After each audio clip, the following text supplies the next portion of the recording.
When you have a bunch of really important things to do that need to get done, maybe they're even really simple, but day by day passes and you just don't get it addressed. You tell yourself that you'll get to it, but you struggle to get it accomplished. You might even face a penalty like missing a deadline or no longer being able to turn that thing in.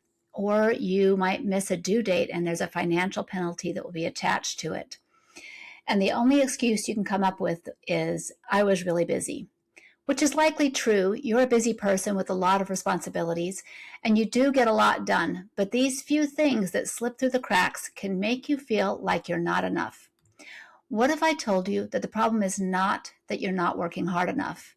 Because you're probably working harder than most. What if the problem is an ADHD issue called demand avoidance? Today we're going to talk about demand avoidance, what it is, how it may be sabotaging your business, and what you can do about it so you can finally stop worrying about all of the little things that didn't get done.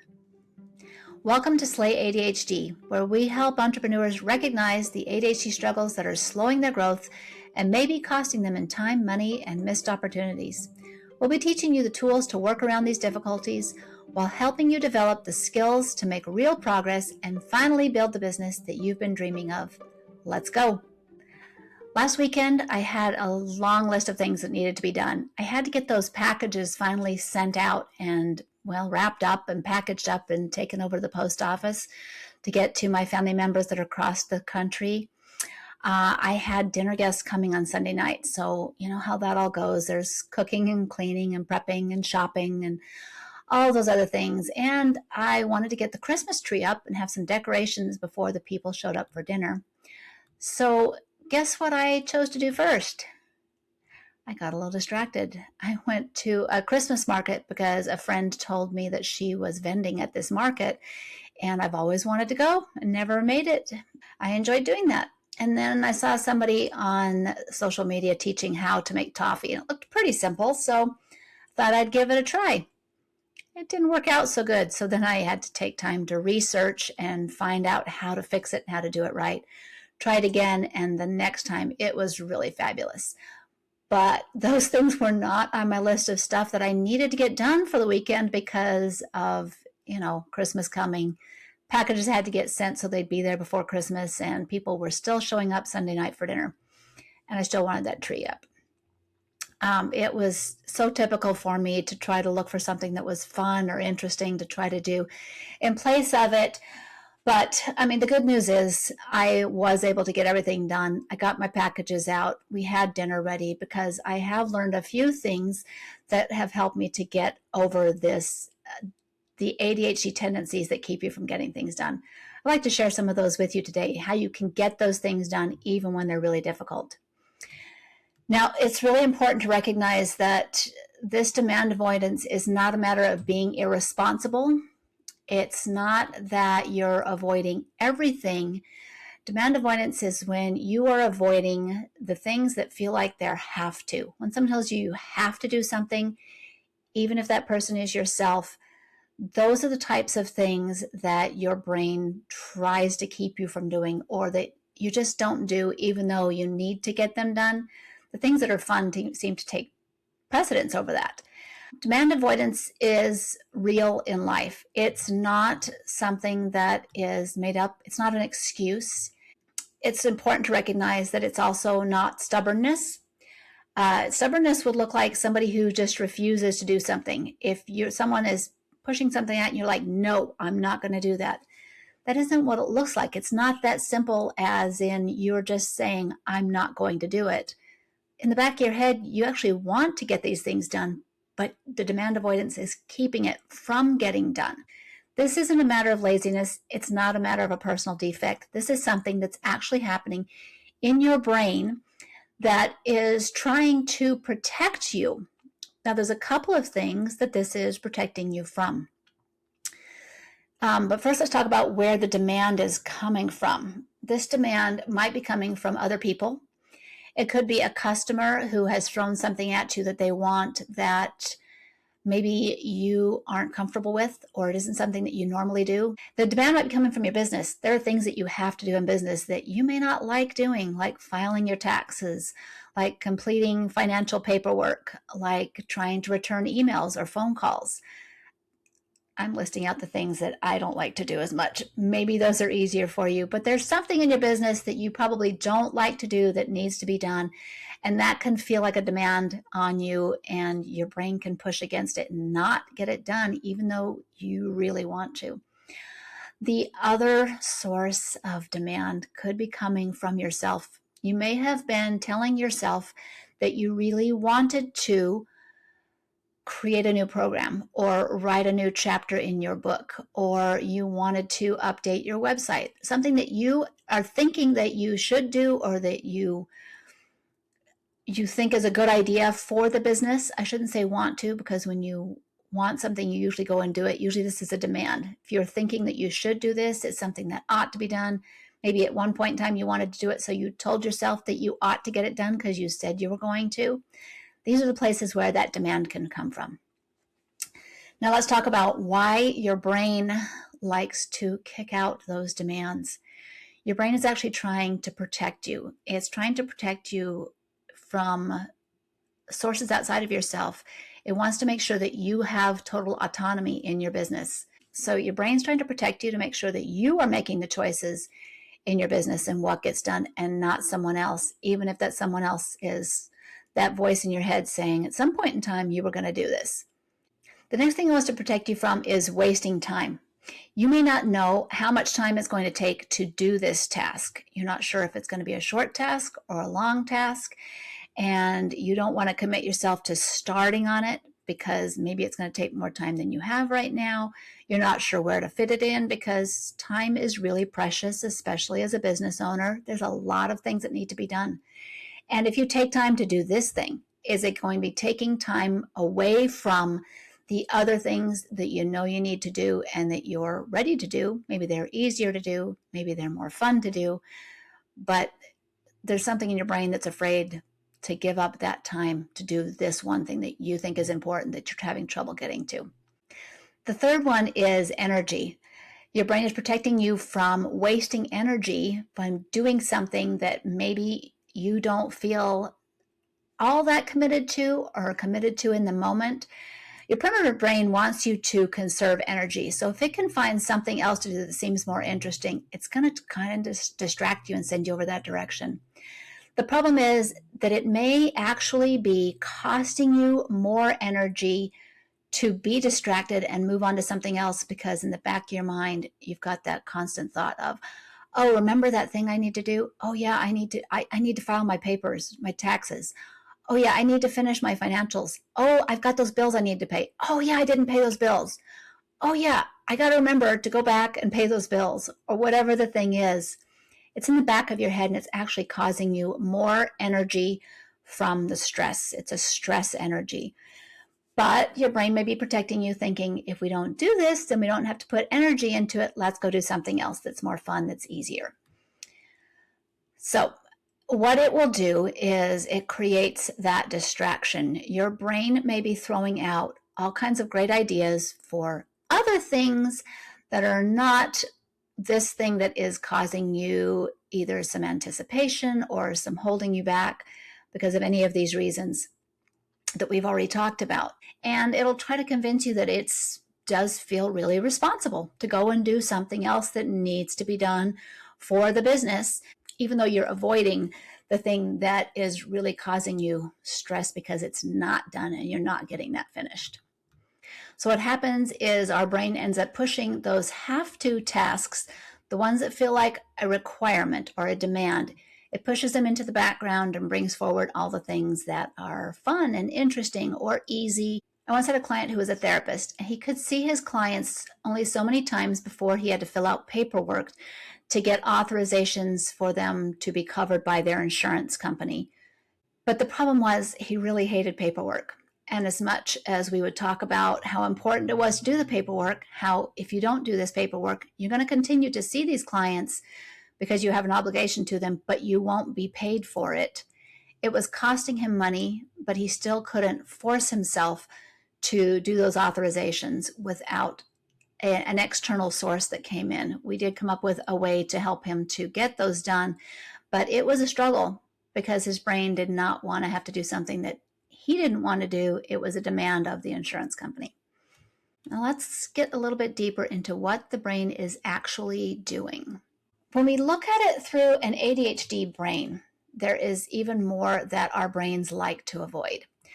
We want to avoid anything that is uncomfortable or awkward. We like to avoid things that might be considered boring. Then we definitely want to avoid things where there's any type of uncertainty. Your brain is going to try to protect you from that uncertainty of not knowing that you're going to look really good or that you're going to look like you know what you're doing in the thing might be keeping you from moving forward and doing that thing. And your brain is really good at redirecting your attention. ADHD brains are the best at that. Your brain loves distraction, and there's lots of ways that it can look for the things that are way more fun. Our ADHD motivators, we're looking for things that are urgent. If we have an assignment that is due by 5 o'clock today, we are on it. We will get that taken care of because the last thing we want is to let somebody down in our business. We look for things that we're passionate about. Having something fit into that category is going to help you to get it done. Our brains also like novelty. If there's something new that you can check it out, you're going to jump up and go take care of it. The other thing is interest. Something that is interesting to us will get us all day long. Anything that you are interested in is going to be easier to get to. That's not the type of thing that you're going to avoid.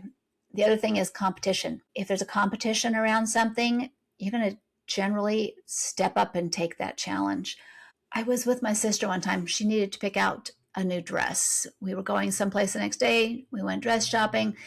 I was exhausted from having spent the day at a conference. This was something we went and did after a conference we both went to.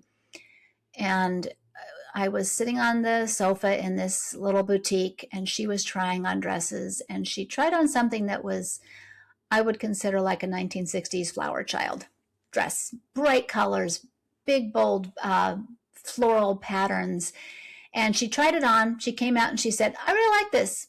This isn't your style. You wouldn't try something like this." And I looked at her funny.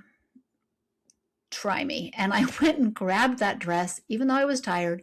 I went and tried it on because she challenged me to do it. And to be honest, I loved it too. But it was that challenge that got me up off my butt, even when I was tired and didn't want to do anything else, and went and did it. That's one of our ADHD motivators.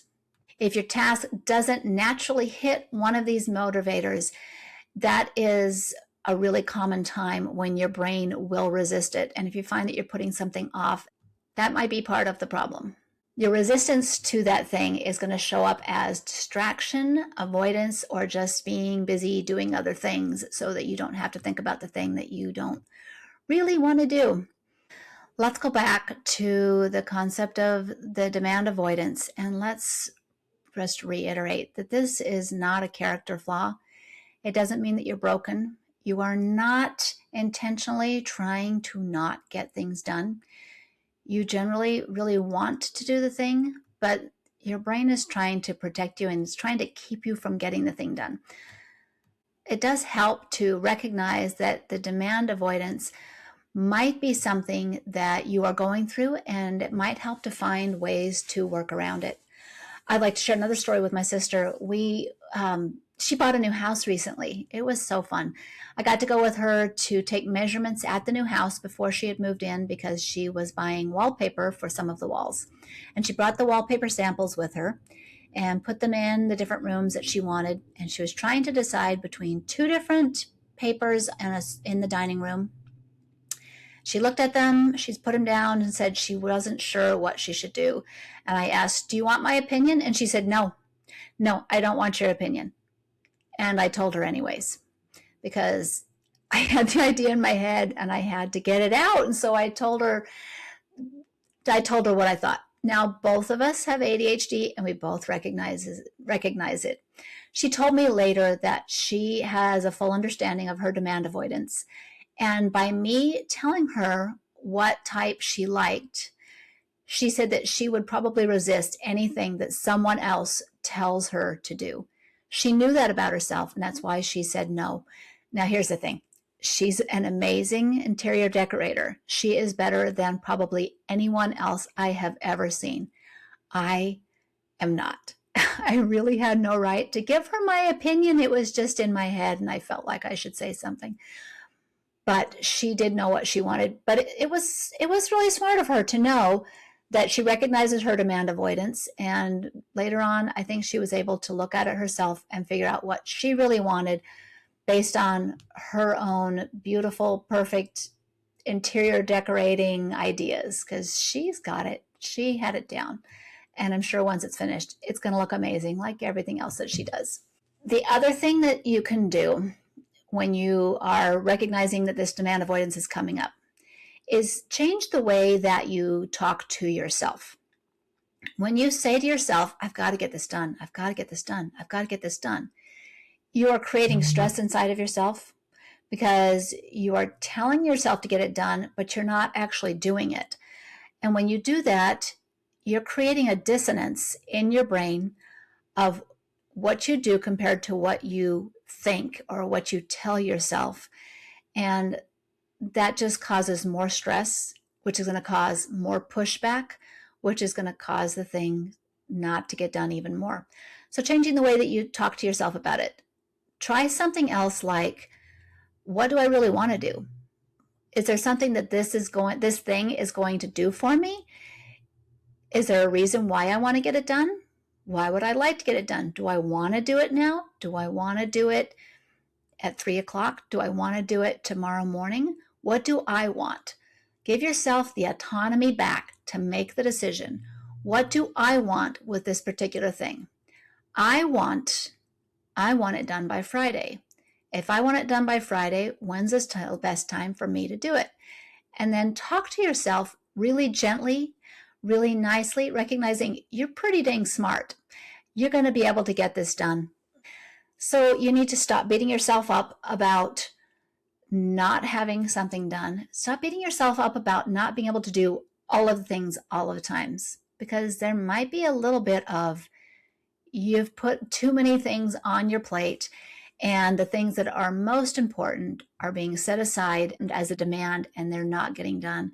Whereas if you just accept the fact that you're human and it's okay if this is really hard. As sooner I recognize that I'm okay for who I am and how I'm doing it, the sooner I'll be able to relax and be able to do whatever the things are that I want to get done for my business. That awareness alone will help to reduce the pressure. And once the pressure is off, that's when you get things done. Because demand avoidance, it really is about pressure. When I was in high school and I took physics, we talked about so when there's a force, there's an equal and opposite force that comes the other way. So this hand would be hitting with a certain degree of force. This hand has to have the same amount of force pushing back against it in order to keep either side from moving. So, what does that have to do with demand avoidance? When you feel like something is pushing against you, and you've got to hold it back, that force and that pressure is what keeps you from doing it. If you're just moving slowly and taking care of things and you have a nice little flow, there's no reason to push against it. So what can you do about it? Our goal is not to get yourself to work harder. Working harder is just creating pressure, and the pressure is what is keeping you from accomplishing the things that are the most important. Our goal here is to figure out what things that are in your business that you are not accomplishing that you feel would make a difference in the business. So this isn't about getting everything done. This is about figuring out what things are going to make the biggest impact in the growth and success of your business. Which of those things are you struggling to get done? And how can we create a system that works with your own brain's specific motivators and the way that you think and what you enjoy and what moves you forward and helps you to feel good about your business? you feel good about what you're doing, and you feel good about your business, it's going to be really easy to get all of these little things done. So one thing we want to do is remove those unnecessary pressures, those have-tos, you've got to. For me personally, I had to give up having a checklist, like a calendar where everything was written down. The more things I looked at, the more overwhelmed I got, and the less things actually got accomplished. So instead, what I do is I approach each day and check in with myself, check in with my intuition, and ask myself, what is the most important thing that could make the biggest difference in my business today? And what am I ready to go ahead and move forward with? Let's get back to the reason why you want to address the demand avoidance.